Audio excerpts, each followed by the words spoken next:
बिस्मिल्लाहिर्रहमानिर्रहीम। अस्सलाम वालेकुम नादरीन, आप यूट्यूब चैनल देख रहे हैं। मैं इमरान खान हूँ। सूरत बड़ी मज़ेदार हो गई है और चीज़ें बदल रही हैं, साथ साथ आपको अपडेट करना पड़ेगा। मैं आपको अपडेट कर देता हूँ। एक तो पहले आप दोबारा अपने जहन में रख लें कि फॉर्म 45 होता क्या है। ये जो आपका प्रिजाइडिंग ऑफिसर होता है, जो हर पोलिंग स्टेशन पे एक सरकारी ऑफिसर मौजूद होता है, इलेक्शन कमीशन ऑफ पाकिस्तान की जानिब से प्रिजाइडिंग ऑफिसर एक कागज़ जारी करता है वोटों की गिनती के बाद, जिस कागज़ पे लिखा होता है कि किस उम्मीदवार ने कितने वोट लिए हैं, और इसके ऊपर बाकी जो पोलिंग एजेंट्स होते हैं उनके भी दस्तखत होते हैं। और ये मुसद्दिका एक कॉपी होती है फॉर्म 45 की, जिसमें पता चल जाता है यहां से कौन जीता, किसको कितने वोट पड़े। ये जो फॉर्म 45 हैं, ये आरओ के दफ्तर में जाते हैं, जो एक हल्के के सारे फॉर्म 45 इकट्ठे रखता है और उसके ऊपर से गिनती करता है कि इस उम्मीदवार को पूरे हल्के से इतने वोट पड़े, दूसरे को इतने पड़े, तीसरे को इतने पड़े, और फिर वो नतीजा बता देता है। और वो जो नतीजा जारी करता है उसके फॉर्म का नाम होता है फॉर्म 47। ये दोनों आपको समझ आ गए कि पूरे हल्के का नतीजा फॉर्म 47 में और हर पोलिंग स्टेशन का नतीजा फॉर्म 45 में।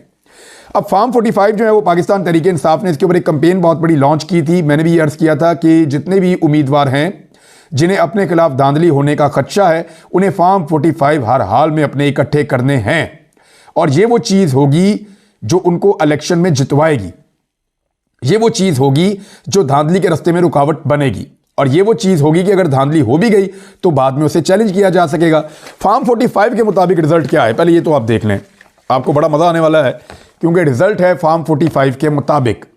ये रिजल्ट वो नहीं है जो फॉर्म 47 के हैं। फॉर्म 47 का रिजल्ट तो एक बंद कमरे में बन जाता है ना, कि फॉर्म 45 आ गए बहुत सारे, तो आरओ साहब वहां पे बैठे हुए हैं जो एक ब्यूरोक्रेट हैं, और उन्होंने वहां पे रिजल्ट बनाना है तो वो ऊपर नीचे कर सकते हैं। नवाज शरीफ का ऐसा अजीबोगरीब ऊपर नीचे किया है कि जिस दिन मियां साहब अदालत में जाएंगे, मियां साहब की सीट फारग हो जाएगी।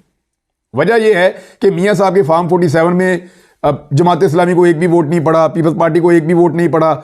जिनको फॉर्म 45 के अंदर बेशुमार वोट पड़े हैं, सैकड़ों वोट पड़े हैं, वो फॉर्म 47 के अंदर उनमें किसी का भी वोट नहीं गिना। वो जल्दबाजी के अंदर बेचारे आरओ ने, क्योंकि उसको हुक्म मिल रहा था या सख्ती थी उसके ऊपर मियां साहब की जानिब से या मियां साहब के दोस्तों की जानिब से, तो उस बेचारे के साथ ये हुआ कि उसने फटाफट बनाया और बना के जारी कर दिया। अब वो जो बनाया हुआ कॉपी है वो हॉन्ट कर रही है। जिस वक्त वो अदालत में जाएगी तो मियां साहब को लग पता जाएगा। अब आ जाएं आप इस बात पे कि फॉर्म 45 के मुताबिक पाकिस्तान तहरीक इंसाफ कौमी असम्बली की कितनी नशिस्तें जीत रही है। अभी एमएनएस की बात कर रहा हूं मैं, एमपीएस की बाद में बात करेंगे, अगले वीलॉग में बताऊंगा आपको मैं। इस्लामाबाद से 3 नशिस्तें हैं, 3 की 3 पाकिस्तान तहरीक इंसाफ फॉर्म 45 के मुताबिक जीत रही है। कुछ 40,000 की लीड से, कुछ 60,000 की लीड से, कुछ 50,000 की लीड से। इस लीड के साथ तीनों इस्लामाबाद की सीटें ये जीत चुकी है पाकिस्तान तहरीक इंसाफ फॉर्म 45 के मुताबिक।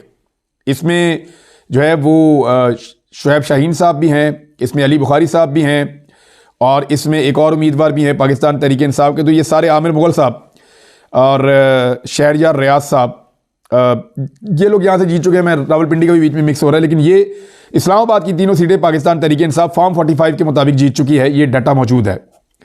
बलूचिस्तान में फॉर्म 45 के मुताबिक पाकिस्तान तहरीक इंसाफ 4 सीटें जीत चुकी है 16 नशिस्तों में से, यानी 25% की कामयाबी है वहां पे, और 75% वहां के लोकल सरदार और बाकी जमातें जीती हैं। वहां पे फजलुर रहमान साहब भी जीते हैं, बाकी जमातें भी जीती हैं। लेकिन बलूचिस्तान में 4 नशिस्तें पाकिस्तान तहरीक इंसाफ ने निकाली हैं फॉर्म 45 के मुताबिक, जो उनको उनके पोलिंग स्टेशन से नतीजे मिले हैं। पंजाब में 141 टोटल सीटें, 141, इनमें से 109 नशिस्तों के ऊपर पाकिस्तान तहरीक इंसाफ फॉर्म 45 में आगे चल रही है। यानी जो तमाम पोलिंग स्टेशंस के फॉर्म 45 आए हैं उनको जब इकट्ठा किया जाता है तो 109 हलकों में पाकिस्तान तहरीक इंसाफ जीत रही है, जीत गई है, क्योंकि फॉर्म 45 उनके पास है। अब ये फॉर्म 47 के अंदर जो 2 नंबरी की गई है, यह मामला जब दोबारा जाएंगे अदालत के अंदर और चैलेंज किया जाएगा कि जिन सीटों पर जबरदस्ती हराया गया है उनमें पाकिस्तान तहरीक इंसाफ दोबारा चैलेंज करेगी। यह मैं पंजाब की बात आपको कर रहा हूं, क्योंकि अभी तक के रिजल्ट के मुताबिक जो अनाउंस हो चुके हैं उसमें 85 के करीब नशिस्तों पे पाकिस्तान तहरीक इंसाफ इससे ज्यादा में जीत चुकी है अब तक तो, और बाकी जमातें इनसे काफी नीचे चल रही हैं। तो इसके मुताबिक भी पीटीआई 100 से ऊपर तो चली जाएगी, लेकिन उनकी एक्चुअल सीटें क्या हैं जो फॉर्म 45 के मुताबिक हैं वो मैं आपको बताता हूं। सिंध में 61 नशिस्तों के ऊपर इलेक्शन हुआ, पाकिस्तान तहरीके इंसाफ 21 के ऊपर जीत रही है। 21 फॉर्म 45 में वो 21 नशिस्तों के ऊपर आगे चल रही है और इलेक्शन जीत चुकी है। अब फॉर्म 45 के मुताबिक फैसला हो तो तहरीके इंसाफ की 21 नशिस्तें सिंध में भी हैं।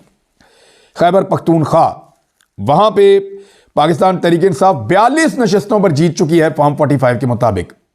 वैसे 40 का तो नतीजा भी आ गया है। खैबर पख्तूनख्वा वाले तगड़े, उन्होंने अपना नतीजा इधर उधर नहीं होने दिया। चंद सीटों के ऊपर जो हो रहा है, फॉर्म 47 नहीं दिया जा रहा। आरओ के दफ्तर में वहां पे वो धरने देकर बैठे हुए हैं मुख्तलिफ जगहों के ऊपर। शेर मरवत साहब ने धरना दिया हुआ है, खैबर पख्तूनख्वा में हज़ारा के अंदर धरना चल रहा है, दीगर कुछ और जगहों पे धरने चल रहे हैं। वो रीज़न ये है कि वहां पे फॉर्म 45 के मुताबिक नतीजा अनाउंस नहीं किया जा रहा आरओ के दफ्तर में फॉर्म 47 के ऊपर। तो अब जो है वो खैबर पख्तूनख्वा में 42 नशिस्तें पाकिस्तान तहरीके इंसाफ फॉर्म 45 के मुताबिक जीत चुकी है। तो टोटल सीटें बन जाती हैं 179, यानी जो 260 के करीब पूरी टोटल इलेक्शन है पाकिस्तान में, उनमें से 179 नशिस्तों के ऊपर पाकिस्तान तहरीके इंसाफ फॉर्म 45 के मुताबिक इंतखाबात जीत चुकी है। यह है जी अब तक की सूरत हाल इलेक्शन जीतने की। कुछ इलेक्शन तो बहुत ही अजीब हुए, यानी वहां सारी दुनिया को पता था कि ये दुनिया इधर से उधर हो जाए, ये नहीं हो सकता कि इस तरीके से ये लोग इलेक्शन जीत जाएं। चंद नाम मैं आपके सामने रख देता हूं। नूर आलम खान, ये बहुत हैरान कुन सूरत हाल है। नूर आलम खान का जीत जाना, वहां के लोग, वहां के हल्के के लोग और पाकिस्तान तहरीके इंसाफ के लोग सारे शशदत रह गए हैं कि ये कैसे हो गया, ये आदमी कैसे इलेक्शन जीत सकता है। बहरहाल नूर आलम खान ने इलेक्शन जीत लिया 47 के मुताबिक, लेकिन फॉर्म 45 की सूरत हाल मुख्तलिफ है। ओन चौधरी को जीता हुआ अनाउंस कर दिया गया है, लेकिन सलमान अकरम राजा क्योंकि इनके मुकाबले में थे, वो इस खेल को बड़े अच्छे तरीके से खेले। उन्होंने इलेक्शन जीत लिया और एक बड़े मार्जिन से जीता। कोई 80,000 से 1 लाख के बीच की लीड उनकी वेरी कर रही थी और अचानक खबर आती है कि वो इलेक्शन हार गए हैं। ओन चौधरी को इतने वोट डाल दिए गए, इतने वोट उनके बढ़ा दिए गए कि नवाज शरीफ से भी ज्यादा वोट उन्होंने लाहौर में ले लिए। अब ये ओन चौधरी वो शख्सियत है, इनको आप पूरे पाकिस्तान में इलेक्शन लड़वाएं तो पूरे मुल्क से इनको इतना वोट नहीं मिल सकता जितना इनको एक हल्के से दिलवा दिया है। ये सब लोग जानते हैं। तो ये जादू किया गया है ओन चौधरी के मामले में। ये सलमान अकरम राजा साहब चले गए अदालत में और नतीजा रुकवा दिया है इस हल्के का। लाहौर हाई कोर्ट में नतीजा रोक दिया गया है, जबकि ये भी वहां पे इलेक्शन कमीशन की जानिब से कहा गया कि हमें पता ही नहीं है कि हमारा आरओ किधर गया, यानी हम राब्ता कर रहे हैं, उससे राब्ता नहीं हो पा रहा। चौधरी सालिक हुसैन, ये लगभग 1 लाख की लीड से हार रहे थे परवेज इलाही साहब की एहलिया से, और चौधरी सालिक हुसैन की जीत अनाउंस कर दी गई। ख्वाजा आसिफ बहुत लंबी चौड़ी लीड से हार रहे थे, 40-50 हज़ार से ये पीछे चल रहे थे रेहाना डार साहिबा से, उस्मान डार की वालदा, और इनका भी जीत अनाउंस कर दिया गया। बहुत हैरान कुन जो नतीजे हैं वो ये हैं जो फारग हो जाएंगे। नवाज शरीफ अपनी दोनों नशिस्तों पर हार रहे थे, मानसेरा में तो फारग हो गए हैं, तो यास्मीन राशिद से इनको कैसे जितवाया गया वो मैंने आपको पिछले वीलॉग में पूरा पेपर दिखाया है, आप उसको जाकर सुने, आपको आइडिया हो जाएगा कि नवाज शरीफ के लिए कितना बड़ा धांधला किया गया। मरियम नवाज अपनी जो सूबाई नशिस्त पे मैर शराफत से जीती है, ये तो सवाल ही पैदा नहीं होता था। और वहां बहुत सारे पोलिंग स्टेशन ऐसे हैं जो अभी चैलेंज होंगे अदालत में, तो फिर लग पता जाएगा। मेजर ताहिर सादिक, अयाद अमीर, शुएब शाहीन, अली बुखारी, आमिर मुगल, शहरियार रियाद, राजा बशारत, समाविया ताहिर, और ये बहुत सारी सीटें ऐसी हैं जो सवाल ही पैदा नहीं होता था कि किसी तरह भी ये लोग जीत जाए। और जो पाकिस्तान तहरीके इंसाफ के उम्मीदवार हैं वो जीते हुए थे यहाँ से, बल्कि 50 हज़ार से 1 लाख के बीच में इनकी लीड चल रही थी रात को फॉर्म 45 के मुताबिक, लेकिन अचानक बदल गई। अब जो फॉर्म 45 के मुताबिक पाकिस्तान तहरीके इंसाफ को लगता है कि उनके साथ जिन सीटों पे ज्यादती हुई उनकी तादाद 50 से ज्यादा है, ये सारे हल्के चैलेंज होंगे। देखें 2013 के अंदर 4 हल्के थे, कितनी मुसीबत बन गई थी। अब 50 से ज्यादा हल्के हैं और ये सारे हाई कोर्ट के अंदर जाके चैलेंज हो गए। सूबाई हल्के इसके अलावा हैं, ये मैं कौमी असम्बली के हल्कों की आपसे बात कर रहा हूं। और जब ये अदालत के अंदर जाकर चैलेंज होंगे तो सिचुएशन क्या बनेगी उसका आप अंदाजा कर सकते हैं। बहुत सारी सीटें जो हैं वहां पे नताइज जो हैं उनको रोक दिया जाएगा और डी नोटिफाई किया जाएगा कामयाबी के नोटिफिकेशंस को। दोबारा से गिनतियां होंगी, पेपर चेक किए जाएंगे, पड़ताल होगी, फॉर्म 45 चेक होंगे और बहुत कुछ होगा अभी। तो जो लोग मिठाई खा रहे हैं वो जल्दबाजी में मिठाई ना खाएं। ये वो फुजला है जिस पे नवाज शरीफ साहब बैठने वाले हैं, ये मिठाई नहीं है, लिहाजा एहतियात कीजिए, आप बहुत बदमजा हो जाएंगे।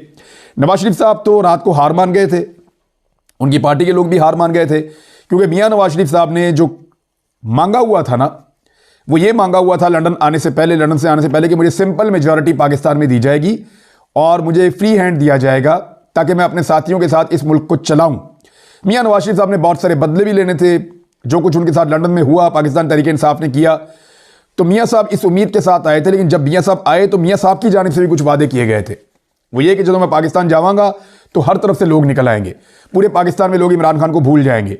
तो मियां साहब अपना वादा पूरा नहीं कर पाए। मियां साहब को लोगों ने मुंह ही नहीं लगाया और हर तरफ पाकिस्तान तहरीक इंसाफ की मकबूलियत थी। मियां साहब ने पूरा का पूरा निज़ाम इस्तेमाल किया, ना कोई जलसा, ना कोई जुलूस, ना कोई रैली, ना बैनर, ना पोस्टर, रोज़ाना की बुनियाद पे एक केस के अंदर सजा और फिर हर तरफ छापे, 18,000 गिरफ्तारियां। यानी मियां साहब को इलेक्शन जितवाने के लिए सब कुछ किया गया, फिर भी वो हार गए। और कल रात को मियां साहब बहुत बदमजा होकर उठ के जा रहे थे और PMLN के लोग हार मान रहे थे। टेलीफोन्स के ऊपर, मैसेजेस के ऊपर कह रहे थे, टेलीफोन तो नहीं चल रहे थे, जो हमारे पास वाईफाई कनेक्शन थे वहां से बातचीत जिनसे हो रही थी, जिन दोस्तों की, वो सब ये बता रहे थे कि PMLN ने अपनी हार तस्लीम कर ली है और वो अब इस खेल के अंदर शामिल नहीं है। वो चाहते हैं कि उनकी इतनी इज्जत बच जाए कि वो अपोजिशन में जाके बैठ जाएं। लेकिन हुआ क्या, PMLN तो हार गई थी, लेकिन उनको बताया गया कि नहीं आप नहीं हारे अभी। और फिर दोबारा से उनको ताकत के इंजेक्शन लगाए गए, उनको बेचारों को खड़ा किया गया और बड़ी मुश्किल से PMLN के लिए पहले उनको राजी किया गया कि आप जीत रहे हैं। वो ज़हनी तौर पे तैयार नहीं हो रहे थे, फिर वो तैयार हुए तो अब उनको सीटें दिलवाई जा रही हैं। ये सीटें जाकर हाई कोर्ट्स के अंदर, सुप्रीम कोर्ट तक ये चैलेंज होगी हर जगह पे। ऐसा नहीं है कि हर जगह पे नाइंसाफ़ी हमेशा रहे, अदालतें इंसाफ भी करती हैं और जहाँ जहाँ पे ये चैलेंज होंगी, जहाँ जहाँ पे मुअज़्ज़िज़ जज साहिबान के सामने जाएंगी, जब वो इंसाफ करेंगे तो ये सीटें रिवर्स हो जाएंगी। ये हुकूमत अदालत के रहमो करम के ऊपर रहेगी और बहुत ही अजीब सूरत बनेगी। वो सहाफ़ी जो PMLN की बहुत सपोर्ट करते थे, अब वो भी अब ये कहना शुरू हो गए, मैं नाम लेना नहीं चाहता, लोगों को शर्मिंदगी होती है, लेकिन PMLN की जो लोग बहुत ज़्यादा सपोर्ट करते थे सहाफ़ी, वो बेचारे ऑन एयर कह रहे हैं कि यार धांधली भी देखी थी हमने, बेईमानी भी देखी थी हमने बहुत कुछ देखा था, लेकिन ये चीज़ें हमने कभी सोची भी नहीं थी जो हो रही हैं। और वोट को इज्जत देते देते जो वोट की चोरी की है PMLN ने और जिस तरीके से सारी रात चोरी की है, जैसे रिजल्ट रोके गए हैं, ये तो वो सोच भी नहीं सकते थे जो कुछ किया है।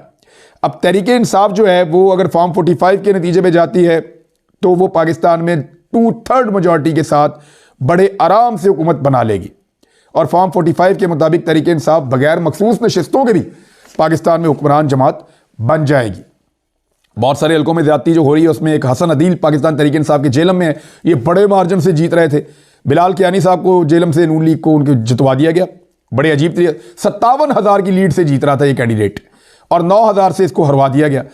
और अभी आरोज का भी आ रहा है कि आरोज, अब नवाज शरीफ साहब का जो NA 130 का आरो है वो पुरस्कार तौर पर बीमार हो गया और फिर इसको हटा दिया गया और उसकी जगह दूसरा बंदा लाया गया और फिर नवाज शरीफ साहब की जीत का नोटिफिकेशन जारी हो गया। जंग से पाकिस्तान तहरीक इंसाफ ने मैदान मार लिया है। वहाँ पे शेख वकास अकरम भी जीत गए हैं, साहबजादा महबूब सुल्तान साहब, साहबजादा अमीर सुल्तान, ये तीनों उम्मीदवार जीत गए हैं और दीगर बहुत सारे, मियाँ वाली से बहुत मैदान मार लिया है। जरताज गुल वज़ीर का जो आया है वो 60,000 की लगभग लीड से वो इलेक्शन जीत गई हैं। अभी बहुत सारी चीज़ें चैलेंज होंगी और बहुत कुछ अभी आएगा। लोग डटे हुए हैं। PMLN के कुछ बुर्ज गिर गए हैं, कुछ गिरने वाले आने वाले दिनों में। नवाज शरीफ का बुर्ज गिर गया वहाँ पे मानसेरा में, राणा सनाउल्लाह इलेक्शन हार गए और जावेद लतीफ़ इलेक्शन हार गए। कुछ और लोग जो PMLN के ऐसे लोग थे जिनको मखसूस हलकों में भी पसंद नहीं किया जाता था, तो उनके लिए वो गुंजाइश नहीं निकली जो गुंजाइश बाकियों के लिए निकली। लेकिन होगा क्या, ये बात आप याद रखिएगा कि ये ऐसे नहीं चलेगा। ये मामला अदालतों में जाएंगे और अभी बहुत कुछ होना बाकी है, अभी बहुत सारा खेल बाकी है। लोगों को, पाकिस्तानियों को जमहूरियत के ऊपर बिलीफ है, वो पुरअमन एहतजाज भी करते हैं, वो सोशल मीडिया पे आवाज़ भी उठाते हैं और वो अदालतों को उनका दरवाज़ा भी खटखटाते हैं, वहाँ से इंसाफ भी मांगते हैं। और यही वो तरीका आगे बढ़ने का। मेरे ख्याल में नवाज शरीफ साहब एक ऐसे खेल का हिस्सा बन गए कि अब वो हमेशा के लिए अपनी सियासत ख़त्म करवा लेंगे। अगर देखा जाए इंसाफ के साथ तो पाकिस्तान में पहले नंबर की जमात पाकिस्तान तहरीक इंसाफ बनी है, दूसरे नंबर की जमात पाकिस्तान पीपल्स पार्टी बनी है और तीसरे नंबर की जमात PMLN रह गई है। ये मियाँ साहब की कलाबाजियों का नतीजा है। अब तक के लिए इतना ही। कुछ इन्फॉर्मेशन और देता हूँ मैं आपको अगले वीलॉग में। अपना ख्याल रखिएगा, अपने चैनल का भी। अल्लाह हाफ़िज़।